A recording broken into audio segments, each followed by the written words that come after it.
विश्व के सभी मेरे साथियों को राजरत्न अम्बेडकर की ओर से जय भीम नमो बुद्धाय। द बुद्धाने समा के 90वें भाग में आप सभी लोगों का स्वागत है। कल के भाग में हम लोगों ने देखा कि सिद्धार्थ गौतम अपने प्रवर्जित रहने पर वो अड़े रहते हैं और इस सामाजिक समस्या का हल ढूंढने के लिए वो उनके समय के जो भी पहले के दार्शनिक थे उन्होंने क्या क्या मत रखे हुए हैं उसका अभ्यास करने के लिए, प्रशिक्षण करने के लिए वो निकल पड़ते हैं। अब देखते हैं कि आगे क्या हुआ। सिद्धार्थ गौतम फिर वहाँ से आलार कालम इनके आश्रम में जाके सांख्य शास्त्र और समाधि मार्ग का प्रशिक्षण लेकर अपने समस्या का हल उनके यहाँ से अगर मिलता है तो उसका प्रशिक्षण करने के लिए जाने का सोचते हैं। जब वो आलार कालम के आश्रम के लिए निकलते हैं तो रास्ते में उनको भृगु ऋषि का आश्रम दिखता है। वो कुतूहलता के कारण वो उनके आश्रम में जाते हैं। आश्रम में देखते हैं आश्रम में कोई नहीं है, सभी लोग ईंधन के लिए बाहर गए होते हैं। तो जैसे ही सिद्धार्थ गौतम भृगु ऋषि के आश्रम में जाते हैं, सभी लोग अपने अपने जगह से उस आश्रम में आए होते हैं। उनके हाथों में लकड़ियाँ, ईंधन का सामान, घास फूस, फल और ये सारा हाथ में उनके होता है। भृगु ऋषि भी वहाँ पर आ जाते हैं। वो भृगु ऋषि से पूछते हैं कि आपके आश्रम में किस तरह का शिक्षण दिया जाता है। तो भृगु ऋषि उनको तपश्चर्या मार्ग के बारे में बताते हैं कि उनके जो सारे शिष्य हैं ये किस तरह से पानी में डूबे रहते हैं और कछुए आकर उनके बदन को नोचते हैं। जितनी ज़्यादा पीड़ा उनके शरीर को होगी उतना उनको स्वर्ग मिलेगा। तो कुछ उनके ऋषि, उनके शिष्य ये सूरज के नीचे, तपते हुए सूरज के नीचे वहाँ पर बैठे रहते हैं, खुद को तकलीफ देते हैं। अलग अलग तरह से उन्होंने तपश्चर्या के मार्ग बताए। खाना पीना किस तरह से वो लोग खाते हैं। कुछ लोग पानी के ऊपर ही जीते हैं, कुछ लोग हवा लेकर, कुछ लोग सूरज की गर्मी को लेकर, और ये इस तरह से उन्होंने ये सारी बातें बताई। किस तरह से वो चावल के भूसे के ऊपर जीते हैं, मकई के दाने के ऊपर जीते हैं। इस तरह से तपश्चर्या मार्ग पर खाने के ऊपर का नियंत्रण, और शरीर को जितनी ज़्यादा शरीर को तकलीफ दोगे उतनी जल्दी आपको समाधि स्वर्ग मिलेगा, और जितनी कम तकलीफ शरीर को दोगे तो इसी लोक में मृत्यु लोक को पाओगे। इस तरह का उन्होंने ये सारा तपश्चर्या मार्ग का शिक्षण बताया। सिद्धार्थ ने कहा कि मैं तो किसी स्वर्ग के प्राप्ति के लिए नहीं निकला हूँ, मैं संसार में जो दुख है उस दुख का कारण ढूंढने के लिए और उस दुख को नष्ट कैसे किया जाता है उसका मार्ग ढूंढने के लिए निकला हूँ। तो मुझे आप अनुमति दीजिए, मुझे आलार कालम इनके यहाँ जाना है। तो भृगु ऋषि ने कहा कि विंध्य कोष्ठ में आलार कालम वहाँ पर रुके हुए, और फिर भृगु ऋषि ने कहा कि आप सांख्य शास्त्र और समाधि मार्ग का प्रशिक्षण लेकर ही नहीं रुकोगे, आपका जो निश्चय है वो दृढ़ निश्चय है और इसमें आप कहीं आगे जाओगे, ये उनको पता है। और फिर भृगु ऋषि से सिद्धार्थ ने अनुमति ली और आलार कालम के यहाँ पहुँचे। आलार कालम के यहाँ पहुँचने के बाद सिद्धार्थ ने आलार कालम से कहा कि मैं आपसे सांख्य शास्त्र के बारे में सीखने के लिए आया हूँ, क्या आप मुझे सांख्य शास्त्र के बारे में सिखाएंगे। तो आलार कालम ने सिद्धार्थ का जो मृदु स्वभाव है और एक अच्छा स्वभाव के कारण आलार कालम ने कहा कि ठीक है, मैं आपको सिखाऊंगा, और जो पूर्व परीक्षा ली जाती है आपके स्वभाव के कारण और इतने कुलीन शालीनता के कारण मैं वो पूर्व परीक्षा भी आपकी नहीं लूँगा। और जितना भी सांख्य शास्त्र के बारे में आलार कालम जाना करते थे वो सारी शिक्षा वो सिद्धार्थ गौतम को दी। सिद्धार्थ भी इन सारी शिक्षाओं को प्राप्त करके उसमें निपुण हो गए और सभी सांख्य शास्त्र के बारे में जितनी भी शिक्षा प्राप्त करनी थी वो सिद्धार्थ ने कर ली। और सिद्धार्थ ने फिर प्रश्न किया कि इसके अलावा भी और सीखने के लिए कुछ है सांख्य शास्त्र के बारे में। तो आलार कालम ने कहा कि नहीं, जितना भी मैं जानता था वो सारा मैंने आपको सिखा दिया है। सांख्य शास्त्र सीखने के बाद सिद्धार्थ को समाधि मार्ग का भी प्रशिक्षण करना था। तो सिद्धार्थ ने आलार कालम से पूछा कि मुझे पता है कि आप ध्यान साधना और समाधि मार्ग में भी बाबा साहब ने जो वर्ड यूज़ किया है वो है कॉन्सेंट्रेशन ऑफ माइंड।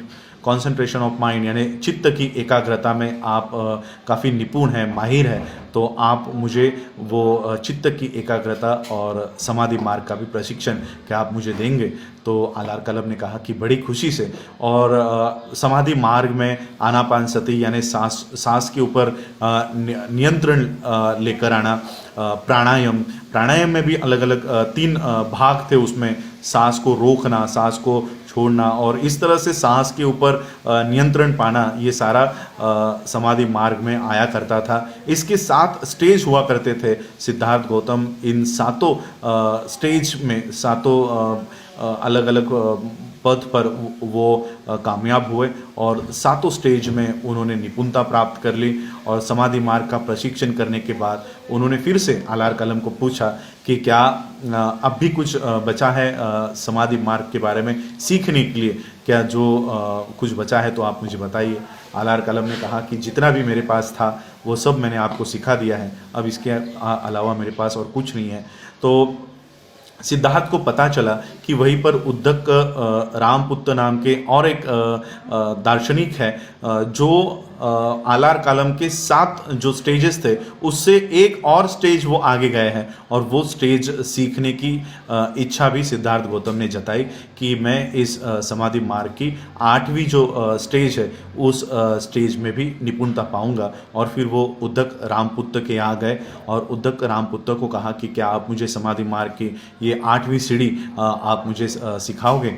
तो उद्दक रामपुत्र ने ये 8वीं सीढ़ी के बारे में सिद्धार्थ को बताया और उसमें भी सिद्धार्थ ने निपुणता हासिल कर ली और सिद्धार्थ वो समाधि मार्ग भी उन्होंने सीख लिया। समाधि मार्ग के लिए कौशल देश के ये आलार कालम और उद्दक रामपुत्र ये काफ़ी प्रचलित थे, फेमस थे, ये काफ़ी निपुण थे कि ये दोनों भी उद्दक रामपुत्र और आलार कालम ये समाधि मार्ग में काफ़ी माहिर हैं। लेकिन मगध देश में भी कुछ इसी तरह के दार्शनिक माहिर थे समाधि मार्ग में। तो सिद्धार्थ ने सोचा क्यों ना मगध देश में भी जाया जाए और वहाँ से भी समाधि मार्ग का प्रशिक्षण लिया जाए। तो सिद्धार्थ गौतम वहाँ से मगध के लिए गए और मगध में वहाँ पे फिर से उन्होंने समाधि मार्ग का प्रशिक्षण लिया। लेकिन जो समाधि मार्ग कौशल में हुआ, कौशल देश का था, वो मगध देश का काफ़ी अलग था। कौशल देश में सांस के ऊपर नियंत्रण लेना ये समाधि मार्ग का एक भाग हुआ करता था।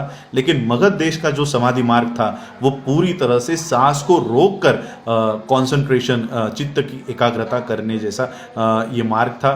तो सिद्धार्थ जब इसमें प्रशिक्षण ले रहे थे तब ये सांस को वो रोका करते थे और चित्त की एकाग्रता करने की कोशिश किया करते थे। तब उनके कानों में से बहुत नोकीली आवाज़ आया करती थी, चुभने वाली और तीव्र आवाज़ आया करती थी। लेकिन इसके ऊपर भी सिद्धार्थ ने निपुणता हासिल कर ली। सिद्धार्थ जब इस प्रशिक्षण का इस मार्ग का जब प्रशिक्षण ले रहे थे तब उनके सर को मानो जैसे कोई नोकीली चाकू से काट रहा हो, इस तरह के अनुभव उनको इस समाधि मार्ग में आते थे। लेकिन धीरे धीरे उन्होंने इस समाधि मार्ग में भी निपुणता हासिल कर ली और इस तरह से उन्होंने सांख्य शास्त्र और समाधि मार्ग का प्रशिक्षण हासिल कर लिया।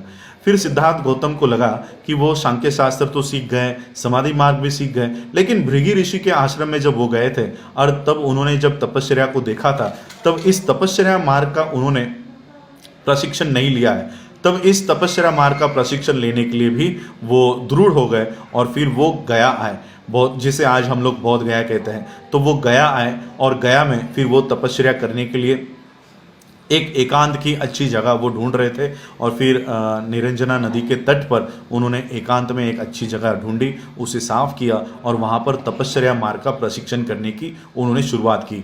जो 5 परिव्राजक सिद्धार्थ गौतम को मिले थे, जिन्होंने ये खबर लाई थी कि कोलिया और शाक्यों में अब समेट हो गया है, वो 5 परिव्राजक वो भी वहाँ पर ही तपश्चर्या मार्ग का प्रशिक्षण करने के लिए आए थे। तो उन्होंने सिद्धार्थ गौतम से अनुमति ली कि क्या वो भी इन 5 को अपने साथ लेंगे और प्रशिक्षण जो तपश्चर्या मार्ग का प्रशिक्षण है उसमें इनको भी शामिल करेंगे। तो सिद्धार्थ ने इन 5 परिव्राजकों को भी उस तपश्चर्या मार्ग में शामिल किया और फिर सिद्धार्थ गौतम का ये तपश्चर्या मार्ग का प्रशिक्षण शुरू हुआ। ये तपश्चर्या मार्ग अपने आप को इतना कष्ट देने वाला साबित हुआ कि सिद्धार्थ 7 दिन में जब भिक्षा लेने के लिए जाया करते थे तब वो 7 दिन उनका जो अन्न है वो उनके पास रहे, इस तरह से वो अन्न लिया करते थे। और फिर धीरे धीरे 7 दिन जब वो खाया करते थे तो 7 दिन में से 5 दिन 6 दिन ऐसा करते करते वो दिन में 2 बार और दिन में 1 बार, और वो भी 1 निवाला या 2 निवाला, इतना ही अन्न ग्रहण करे। यहाँ तक वो अपने आप को कष्ट दे रहे थे कभी। और फिर वो इतना आगे चले गए कि वो 1 दिन में 1 बार, 1 हफ्ते में 1 बार और 15 दिन में फिर कभी 1 बार खाना खाया करते थे, और वो भी सिर्फ 1 निवाला। और फिर वो 1 निवाले से चावल के 1 दाने पर, दाल के 1 दाने पर और तिल के, सिसम के 1 दाने पर इतना उनका ये भोजन हुआ करता था। उन्होंने खुद को इतनी तकलीफ दे दी थी, खाना उन्होंने इतना कम कर दिया था कि उनका जो पेट था ये, वो अगर अपने नाभि को हाथ लगाते तो वो अपने रीढ़ के हड्डी को जाके लगता, पीठ को जाके लगता था, और अगर वो अपने पीठ को हाथ लगाते तो वो नाभि को आकर लगता था। इतनी अवस्था उनकी हो गई थी कि उनका पेट और पीठ दोनों भी एक हो गए थे। इतने दुबले पतले और इतने पावरलेस और वो इस तरह से हो गए थे कि उनमें थोड़ी भी शक्ति नहीं थी, लेकिन फिर भी वो अपने आप को तकलीफ दिया करते थे। अगर खड़े खड़े तपस्या करते तो वो खड़े ही रहते, बैठते नहीं। अगर बैठ के तपस्या करते तो वो बैठे ही रहते, खड़े नहीं होते। गर्मियों में, तपती गर्मियों में वो खुद को सूरज के नीचे तपती गर्मी में लाकर बिठा देते थे, और रात के समय में जहाँ पर हवा भी नहीं आए ऐसे गर्द झाड़ियों में जाकर बैठा करते थे और तपस्या लेते थे। ठंडियों में ठंडी जंगल में जाकर ठंड में वो वहाँ पर जाके बैठा करते थे। इतनी गर्द झाड़ियों में, इतने डीप जंगल में जाकर वो तपस्या किया करते थे कि कोई साधारण आदमी अगर उस जंगल को देखे तो उसके रोंगटे खड़े हो जाए। इस तरह के डरावने जंगल में जाके वो रहा करते थे। स्मशान में जाकर वो जली हुई जो हड्डियाँ होती थी वो हड्डियाँ अपने सर के नीचे सिराने के तौर पर वो लेकर सोया करते थे। तो इस तरह का जीवन तपस्या मार्ग में वो बिता रहे थे। तो ये सारा तपस्या कर रहे थे। ये सारी तपस्या उनकी 1 दिन 2 दिन नहीं, पूरे 6 सालों तक ये तपस्या मार्ग का प्रशिक्षण उनका चला। 6 साल बीतने के बाद भी उनको कोई नया प्रकाश नहीं दिखाई दे रहा था, कोई नया मार्ग दिखाई नहीं दे रहा था। और वो अपने आप से सवाल कर रहे थे, क्या जो स्वर्ग की प्राप्ति के लिए इस तरह का तपस्या करते हैं और अंत में उनको दुख होता है, बाकी इसी लोक में जो सुख के पीछे भागते हैं और फिर अंत में उनको दुख होता है, क्या मेरा आचरण भी कुछ ऐसा ही नहीं है?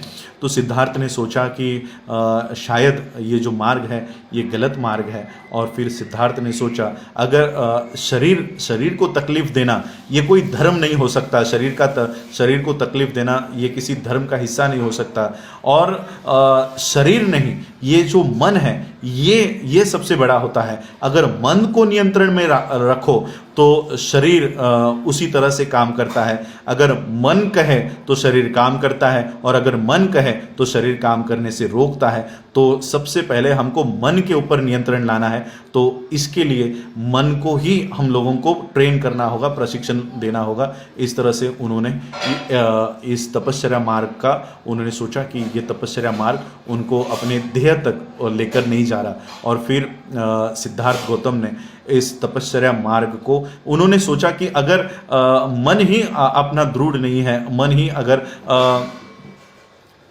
स्वस्थ नहीं है, तो शरीर को कितनी भी पीड़ा दो, कि शरीर को कितना भी भूखा रखो तो कोई उसका मतलब नहीं है। और एक अच्छा मन तब तक दृढ़ नहीं हो सकता, सुदृढ़ नहीं हो सकता, जब तक उसका शरीर सुदृढ़ नहीं है। अगर शरीर की अपनी अपनी जो मांग है वो अगर पूरी कर दी जाती है, अच्छा खाना उसको दिया जाता है, अच्छी तरह से उसको नहला के और अच्छी तरीके से अगर शरीर को रखा जा सकता है, तो उसका मन भी पवित्र हो सकता है। और इसलिए उन्होंने फिर इसी बात का जब वो सोच रहे थे, तब उसी उरुवेला में सुजाता नाम की एक कन्या रहा करती थी।